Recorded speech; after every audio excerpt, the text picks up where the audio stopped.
Hi und willkommen bei The Lately Show mit mir, Florian Streletz. Immer noch aus meinem Wohnzimmer, das wegen der Bundestagswahl am Sonntag auch weiterhin als Wahllokal in einer Grundschule steht. Leider in der Turnhalle, weswegen hier vielleicht noch der eine oder andere Völkerball durchs Bild fliegen kann, weil der kleine Timmy so ziemlich alles mit dem Völkerball trifft, nur kein Gegner. Timmy, stell dir einfach vor, den du treffen willst, sieht aus wie Jens Spahn. Genauso trifft man einen 11-Jährigen mit Anlauf ins Gesicht. Auch ohne Völkerball. Aber kommen wir jetzt zu unserem Thema heute Abend und schauen einmal auf die Wahl am Sonntag. Wir leben in einer der besten und vor allem stärksten Demokratien dieser Welt. Milliarden Menschen schauen neidvoll auf uns, weil sie die Freiheiten, wie wir sie haben, nicht einmal mehr in ihren Träumen haben dürfen. Dafür sorgt die chinesische Regierung und auch Wladimir Putin mittlerweile persönlich. Bei ihm war allerdings das Freddy Krüger-Outfit noch nicht einmal beabsichtigt, sondern wurde automatisch im Traum generiert. Nur sehen wir selber unsere Demokratie als Gott gegeben an und machen nichts dafür, diese zu stärken oder gar zu schützen. Man muss noch nicht einmal über den großen Teich, von Bayern aus sogar über 2, und da zählt der Bodensee bekannte des Ozean, nach Amerika schauen, um zu sehen, wie eine Demokratie Stück für Stück abgetragen wird. Denn ein Blick zu unseren europäischen Nachbarn wie Polen oder Ungarn reicht dafür schon aus. Da sich diese beiden Länder von der Demokratie schon so weit entfernt haben, wie Jens Spahn von einer potenziellen Kanzlerkandidatur. Also von hier bis zum Andromeda-Nebel. Nur unsere Demokratie zu schützen, bedeutet eben, auf sie aufzupassen. Denn was wir in den letzten Monaten erlebt haben, zeigt, dass wir auf einem falschen Weg sind. Seien es Bundestagsabgeordnete, die sich die Taschen in der Corona-Krise gefüllt haben, oder wie die Lobby im Hintergrund Weichen für sich stellt. Und gerade das nicht einmal mehr heimlich im Hintergrund, sondern vollkommen offen. Wie die Sache mit der Clearingstelle Urheberrecht im Internet. Oder die Urheberrechtsreform. Können wir noch einmal live rausschalten, um zu schauen, wie der Protest dagegen gerade aussieht?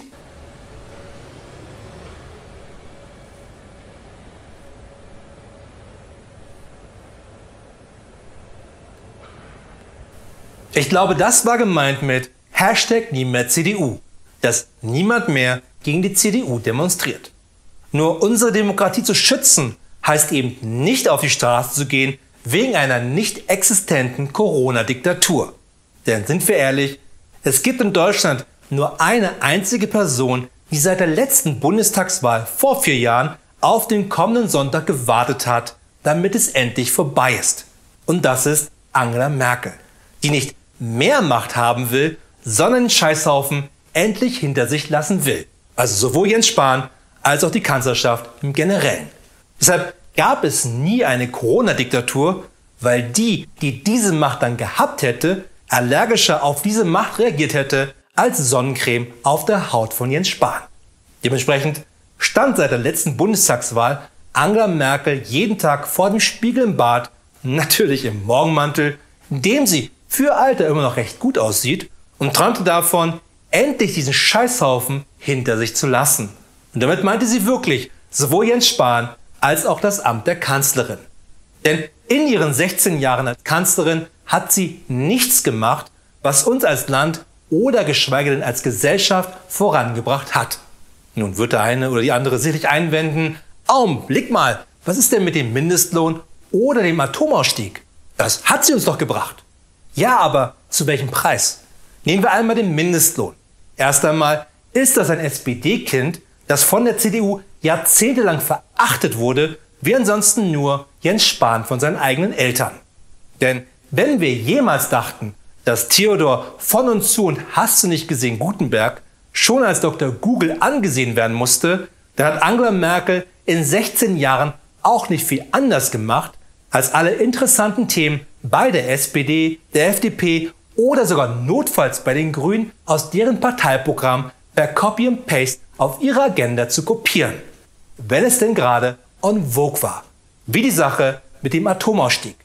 Denn dieser war nur eine Ad-Hoc-Reaktion auf den Reaktorunfall in Fukushima. Aber nicht etwa, um uns damit auch vor einem Reaktorunfall hier bei uns zu retten, sondern einzig und alleine die CDU vor der grünen Gefahr zu retten. Und damit meine ich nicht Bruce Banner, der langsam sauer wird, weil er sich die Dias von Jens Spahns letzten Urlaub anschauen muss, sondern die Grünen, die die CDU aus dem dunkelschwarzen Baden-Württemberg bei der Landtagswahl aus der Regierung gejagt hatten, wie ansonsten nur Jens Spahn von Menschen mit Mistgabeln und Fackeln gejagt wirkt. Zudem dürfen wir nicht vergessen, dass wir sowohl den Atomausstieg als auch den Kohleausstieg bezahlen werden. Und nicht etwa die Firmen, die sich seit Jahrzehnten damit eine goldene Nase verdient haben. Und wenn wir über 16 Jahre Angela Merkel reden, dann müssen wir auch einmal über die Flüchtlingskrise sprechen. Diese Krise hat uns als Gesellschaft zerrüttelt. Aber nicht, weil wir jetzt alle Nazis geworden sind, sondern weil in erster Linie die Politik versagt hat. So großartig es war, über 1 Million Menschen bei uns aufzunehmen und damit als Land auch ein Zeichen zu setzen, dass wir nicht nur Vernichtungskriege können, sondern auch Menschliches besitzen, hat die Politik um Angela Merkel die Menschen am Ende allein gelassen. Sowohl die Menschen, die Schutz suchten, als auch die Menschen, die ihnen diesen gaben. Und so wurde ihr "Wir schaffen das" schnell ein "Ihr schafft das schon irgendwie, nicht mein Problem".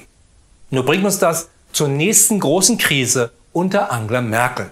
Und damit meine ich nicht etwa, als Angela Merkel Jens Spahn einmal abends ins Bett bringen musste, er aber sein Teddy nicht finden konnte und nun deswegen das ganze Kanzleramt zusammengeheult hatte.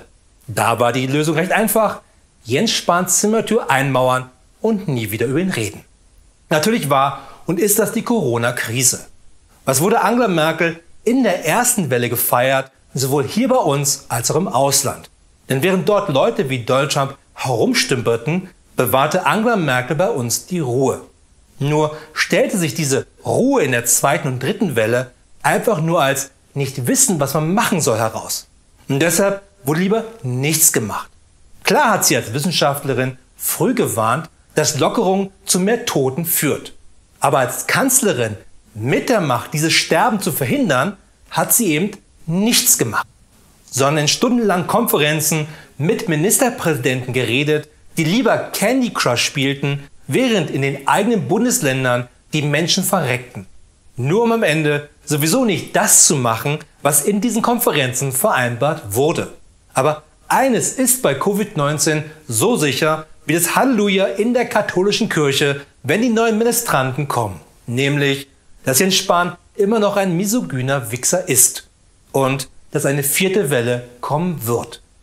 Natürlich kann und will ich dir hier nicht empfehlen oder sagen, wen du am Sonntag wählen könntest. Denn, sind wir ehrlich, egal ob CDU, CSU, SPD, Grüne, Linke oder FDP, keiner von denen hat ein interessantes Wahlprogramm. Nur liegt das vor allem auch daran, dass wir selbst 2021 immer noch eine Sperrklausel besitzen.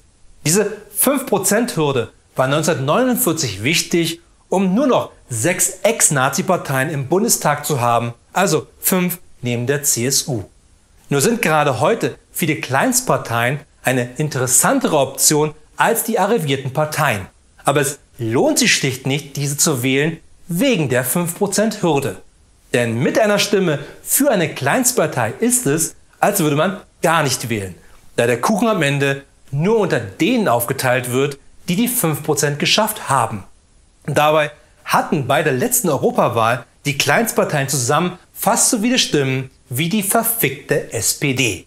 Aber sind wir mal ehrlich, die CDU kann schlecht in den Umfragen vor der Wahl stehen. Wenn es jedoch darauf ankommt, werden die CDU-Wähler aus den hintersten Altersheimen gekarrt und somit wird vermutlich Armin Laschet am Sonntag Kanzler.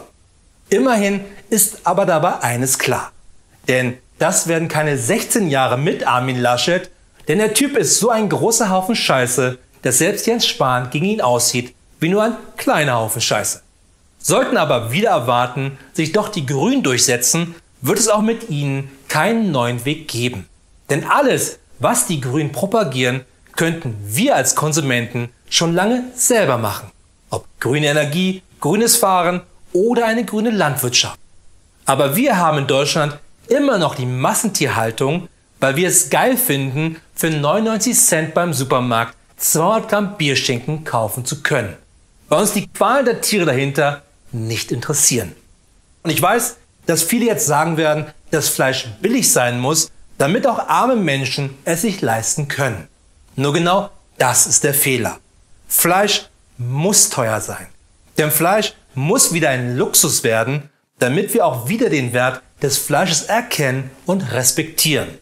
Nur hätten wir das selber schon vor 20 oder 30 Jahren machen können. Haben wir aber nicht, weil es uns nicht interessiert. Und das wird auch diese Wahl nicht ändern. Oder die in 4 Jahren oder die Wahl in 8 Jahren. Aber vielleicht die nächste Wahl an der Fleischtheke im Supermarkt. Das war's wieder von der Show für heute und das war noch dazu die 250. Show. Aber keine Sorge, wir sehen uns wieder in einer Woche, dann mit einer neuen Ausgabe der Lately News. Bis dahin eine gute Nacht und viel Glück da draußen.